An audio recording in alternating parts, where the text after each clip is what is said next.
Kinetics of second order reaction आज हम discuss करेंगे।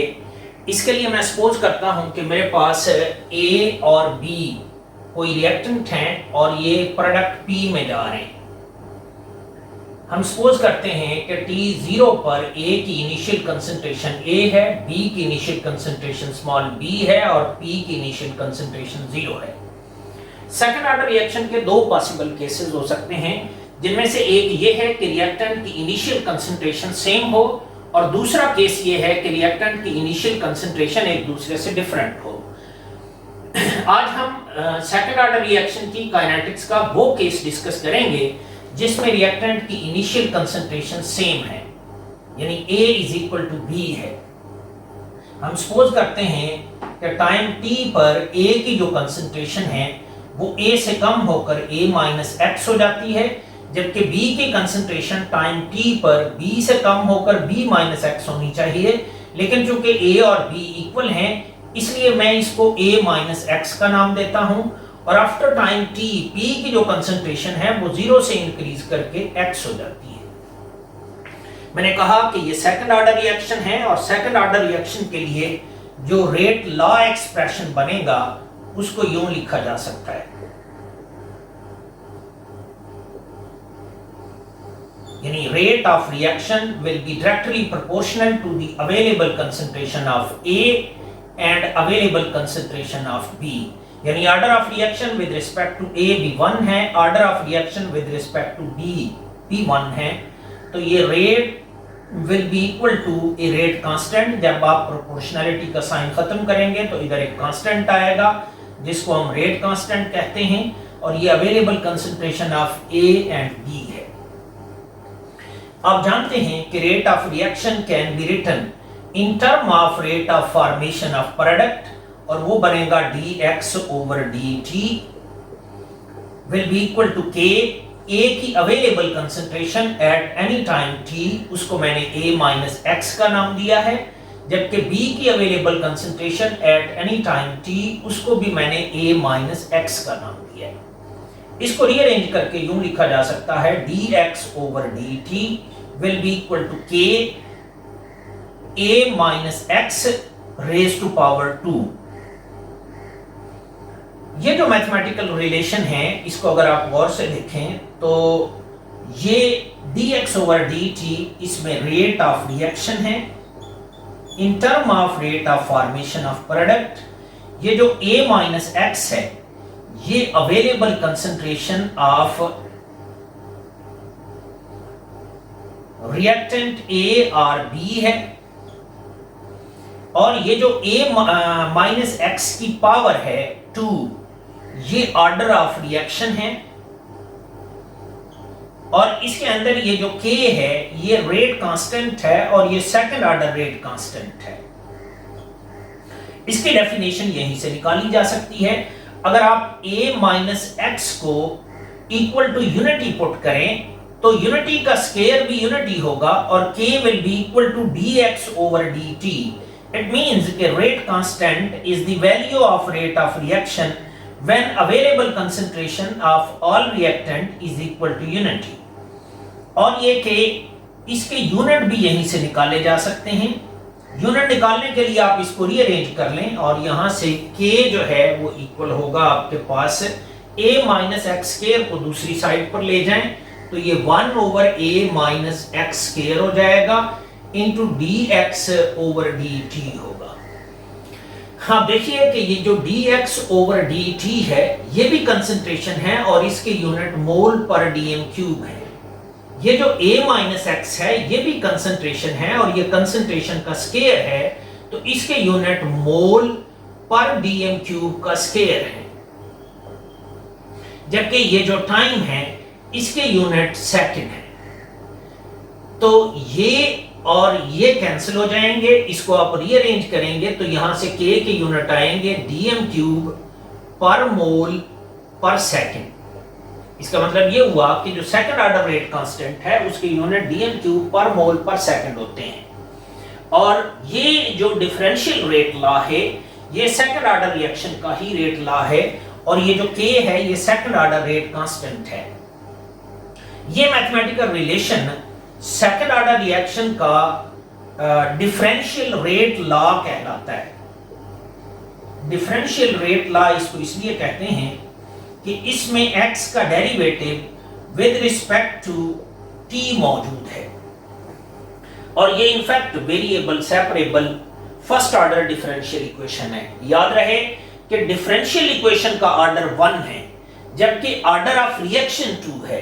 डिफरेंशियल इक्वेशन का जो ऑर्डर है वो इस बेस पे डिसाइड किया जाता है कि x का derivative with respect to t first derivative involve है, सेकंड डेरिवेटिव इन्वॉल्व नहीं है, इसलिए ये फर्स्ट ऑर्डर डिफरेंशियल इक्वेशन है। ये डिफरेंशियल इक्वेशन इसलिए है कि इसमें x का derivative with respect to t मौजूद है। ये फर्स्ट ऑर्डर डिफरेंशियल इक्वेशन इसलिए है कि x का first derivative with respect to t मौजूद है। डिफरेंशियल इक्वेशन का ऑर्डर 1 है जबकि रिएक्शन का ऑर्डर जो है वो 2 है और k जो है इसमें रेट कांस्टेंट है और ये mathematical relation variable separable first order differential equation है। ऐसे डिफरेंशियल इक्वेशंस को सॉल्व करने का तरीका ये होता है कि सबसे पहले उसमें से वेरिएबल को सेपरेट किया जाता है और फिर इंटीग्रेशन की जाती है। तो हम देखते हैं कि इसमें वेरिएबल x और t हैं, तो सबसे पहले मैं वेरिएबल को सेपरेट करता हूं और फिर इंटीग्रेशन करूंगा। वेरिएबल सेपरेट करने के लिए मैं ये a माइनस एक्स स्क्वायर को इस तरफ ले जा रहा हूं और dt को इस साइड पर ले जा रहा हूं। तो इसको यूं लिखा जा सकता है dx over a minus x whole square is equal to k into dt। इसका भी इंटीग्रल और इसका भी इंटीग्रल। मैंने वेरिएबल सेपरेट किए हैं और मैं इसको इंटीग्रेट करने लगा। इस मैथमेटिकल रिलेशन को रीअरेंज करके यूं लिखा जा सकता है a minus x raise to power minus 2 into dx will be equal to k into dt। तो इंटीग्रेशन के कुछ रूल्स मैंने आपको बताए थे जिनमें एक रूल ये था कि अगर आपने इंटीग्रल ऑफ dx लेना है तो ये x plus constant of integration होता है। इंटीग्रेशन का एक और रूल ये है कि अगर x की पावर n हो और इसको आपने इंटीग्रेट करना हो तो x की power n plus 1 over n plus 1 plus constant of integration c होता है। यह फार्मूला उस वक्त एप्लीकेबल होता है जब इसकी पावर को छोड़कर इस अंदर वाले फंक्शन का डेरिवेटिव इसके आगे यहां पर मौजूद हो।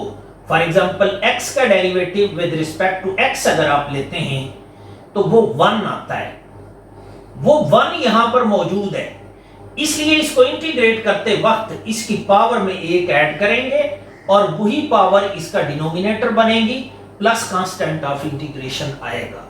यही दो रूल मैं यहां पर अप्लाई करने लगा हूं। ये रूल यहां पर अप्लाई करने के लिए मैं इसको फर्दर रीअरेंज करता हूं तो ये minus integral of a minus x raise to power minus 2 into minus 1 into dx is equal to k into integral of dt। मैंने सिर्फ यहां पर भी माइनस लगाया है और मैंने यहां पर भी माइनस लगाया है, इसलिए कि ये माइनस इंटू माइनस यही वाला प्लस हो जाएगा और यही वाला एक्सप्रेशन आएगा। लेकिन आखिर इसकी जरूरत क्यों पड़ी? इसलिए कि ये पावर को छोड़कर इस अंदर वाले फंक्शन का अगर मैं डेरिवेटिव लेता हूं, यानी d over dx of a minus x लेता हूं, तो ये आप जानते हैं कि ये -1 के इक्वल होता है। तो चूंकि a माइनस एक्स का डेरिवेटिव -1 है, वो इसके आगे मौजूद होना चाहिए, तब इस पर ये वाला फार्मूला अप्लाई किया जा सकता है। इस फार्मूले की रिक्वायरमेंट पूरी करने के लिए मैंने इधर -1 लगाया और इस माइनस को खत्म करने के लिए मुझे यहां पर माइनस लगाना पड़ा। तो अब ये इंटीग्रेटेबल है, इसको इस वाले फार्मूले से इंटीग्रेट किया जा सकता है और इस वाले इंटीग्रल को इस फार्मूले से इंटीग्रेट किया जा सकता है। तो यही वाले रूल इस पर अप्लाई करें और इसको इंटीग्रेट कर दें। यानी आपके पास एक्सप्रेशन है minus integral of a minus x इसकी power -2 into -1 into dx is equal to k into integral of this. मैंने कहा कि मैं इसको पावर फार्मूले से इंटीग्रेट कर सकता हूं और ये a माइनस एक्स इसकी पावर में एक ऐड होगा, क्योंकि इसकी पावर को छोड़कर इस अंदर वाले फंक्शन का डेरिवेटिव इसके आगे यहां पर मौजूद है, लिहाजा इसको इंटीग्रेट करते वक्त इसकी पावर में एक ऐड होगा और वही इसका डिनोमिनेटर बनेगा। It will be equal to k into t plus constant of integration c। ये इंटीग्रल ऑफ dx वाला रूल मैंने यहां पर अप्लाई किया है, जबकि मैंने यहां पर पावर फार्मूला अप्लाई किया है। इसको सिंप्लीफाई किया जा सकता है।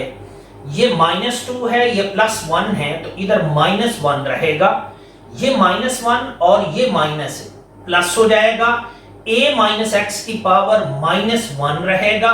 इसको मैं ऊपर से नीचे ले आऊंगा तो ये 1 over a minus x is equal to k t plus constant of integration c हो जाएगा। इसको जरा समझ लें कि मैंने यहां -1 यहां पर रहेगा, माइनस को माइनस से मल्टीप्लाई किया तो इधर प्लस हो जाएगा, ये a माइनस एक्स की पावर -1 आएगी, इसको ऊपर से नीचे लाएं तो ये 1 ओवर a माइनस एक्स हो जाएगा।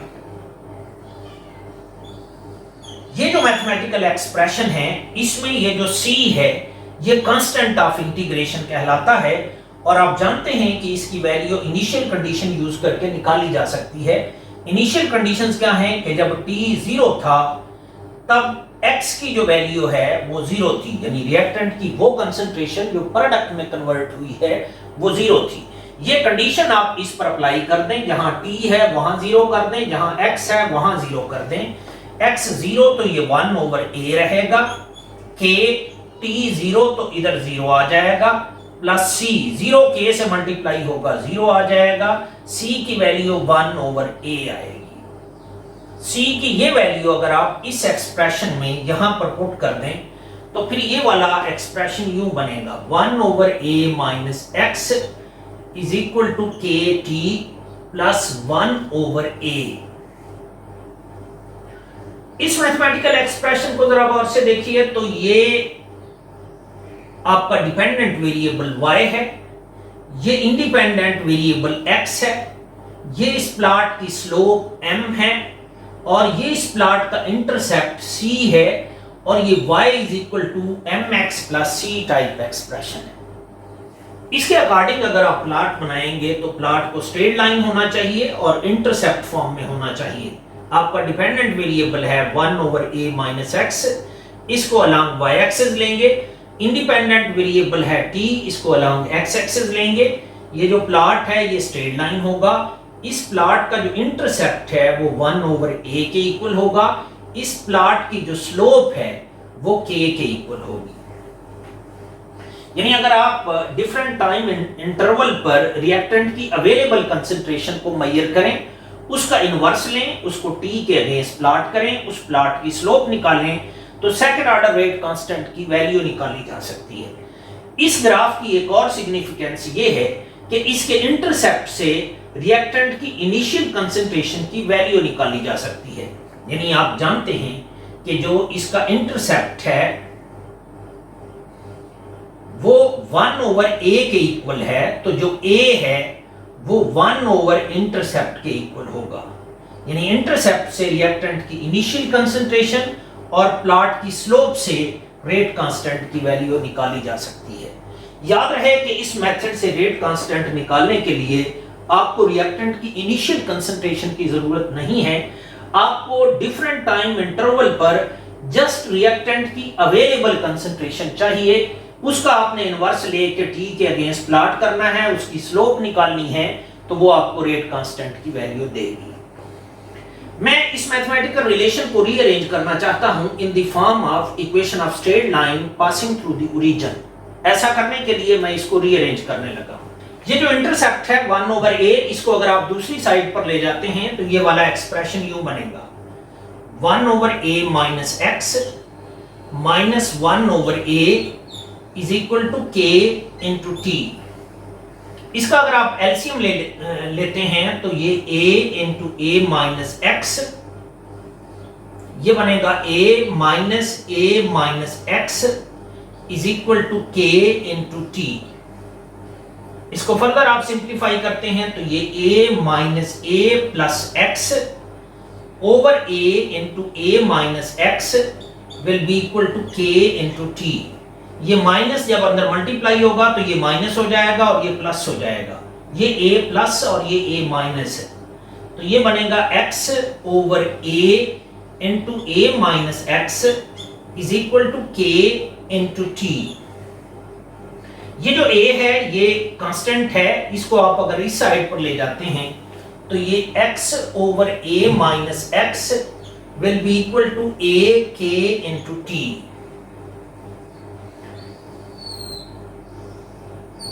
तो ये वाला जो एक्सप्रेशन है ये इक्वेशन ऑफ स्ट्रेट लाइन है पासिंग थ्रू द ओरिजिन, जिसमें x over a minus x dependent variable y है, जबकि t जो है वो इंडिपेंडेंट वेरिएबल x है। ये इस प्लॉट की स्लोप m है और ये y is equal to mx type expression है। इसके अकॉर्डिंग अगर आप प्लॉट बनाते हैं तो प्लॉट को स्ट्रेट लाइन होना चाहिए और ओरिजिन से पास करना चाहिए, यानी x over a minus x versus t should be a straight line passing through the origin। इस प्लॉट की जो स्लोप है वो आपके पास k और into a के इक्वल होगी। अगर आप k निकालना चाहते हैं तो जो स्लोप है उसको रिएक्टेंट की इनिशियल कंसंट्रेशन पर डिवाइड कर दें तो k की वैल्यू यहां से निकाली जा सकती है। लेकिन इस मेथड से k निकालने के लिए आपको रिएक्टेंट की वो कंसंट्रेशन भी चाहिए जो प्रोडक्ट में कन्वर्ट हुई है और रिएक्टेंट की अवेलेबल कंसंट्रेशन भी चाहिए, ताकि आप x over a minus x versus t plot बना सकें। फिर उस प्लॉट की जो स्लोप है वो a k के इक्वल आएगी। स्लोप को आप रिएक्टेंट की इनिशियल कंसंट्रेशन पर डिवाइड करेंगे तो k की वैल्यू निकाली जा सकती है। यानी k की वैल्यू निकालने के लिए आपको रिएक्टेंट की इनिशियल कंसंट्रेशन भी चाहिए, रिएक्टेंट की available concentration different time interval पर चाहिए और रिएक्टेंट की वो कंसंट्रेशन जो प्रोडक्ट में कन्वर्ट हुई है डिफरेंट टाइम इंटरवल पर, उसकी वैल्यू भी चाहिए, तब आप k की वैल्यू निकाल सकते हैं। इस मैथमेटिकल एक्सप्रेशन को रीअरेंज किया जा सकता है k निकालने के लिए और उससे k के यूनिट आसानी से निकाले जा सकते हैं। मैं इसको रीअरेंज करने लगा हूं ताकि मैं k का एक्सप्रेशन डेवलप कर सकूं। k को इधर रहने दें, at को दूसरी तरफ ले जाएं, 1 over at into x over a minus x. Bracket के अंदर जो क्वांटिटी है ये डायमेंशन लेस है, तो इट मींस कि ये जो फैक्टर है ये k के यूनिट डिफाइन करेगा। ये कंसंट्रेशन है, इसके यूनिट मोल पर डीएम क्यूब है और ये टाइम है, इसके यूनिट सेकंड है। तो जो k के यूनिट बनेंगे वो डीएम क्यूब पर मोल पर सेकंड होंगे। अगर k के ये यूनिट हैं तो आप जानते हैं कि अगर k के ये यूनिट हो तो रिएक्शन सेकंड ऑर्डर होता है। यानी अगर आपको इंटीग्रेटेड रेट ला दिया गया है तो उसमें से आप k के यूनिट निकालें तो आप प्रिडिक्ट कर सकते हैं कि ये जो इंटीग्रेटेड रेट ला है कि ये किस रिएक्शन ऑर्डर का है। एक और इंपॉर्टेंट टर्म जो हम बार बार डिस्कस करते आए हैं वो है हाफ लाइफ पीरियड। आपने फर्स्ट ऑर्डर के केस में देखा था कि half life period was independent of initial concentration of reactant, जबकि इस केस में जो हाफ लाइफ पीरियड है वो रिएक्टेंट की इनिशियल कंसंट्रेशन का फंक्शन है, यानी उस पर डिपेंड करता है। और इस बात को यहीं से प्रूव किया जा सकता है अगर आप हाफ लाइफ पीरियड की डेफिनेशन अप्लाई करें। हम जानते हैं कि हाफ लाइफ पीरियड से मुराद वो टाइम है जब रिएक्टेंट की वो कंसंट्रेशन जो प्रोडक्ट में कन्वर्ट हुई है वो रिएक्टेंट की इनिशियल कंसंट्रेशन के हाफ के इक्वल हो जाती है, तब तक रिएक्शन जो टाइम लेता है वो उसका हाफ लाइफ पीरियड कहलाता है। तो ये वाली जो कंडीशन है ये आप यहां पर अप्लाई कर दें, जहां x है वहां a/2 कर दें, जहां t है वहां t हाफ कर दें। तो इसको यूं लिखा जा सकता है, ये x over a minus x is equal to a k into t है। तो x की बजाय a/2 लिखेंगे divided by a minus a/2 लिखेंगे is equal to a k into t half हो जाएगा। ये a हाफ से a हाफ निकाल लें तो a हाफ रहेगा, यानी a by 2 divided by a by 2 will be equal to a k into t half। ये a half और ये a half कैंसिल हो जाएंगे, तो ये 1 will be equal to a k into t half and t half will be equal to 1 over ka। It means half-life period is inversely proportional to the initial concentration of reactant।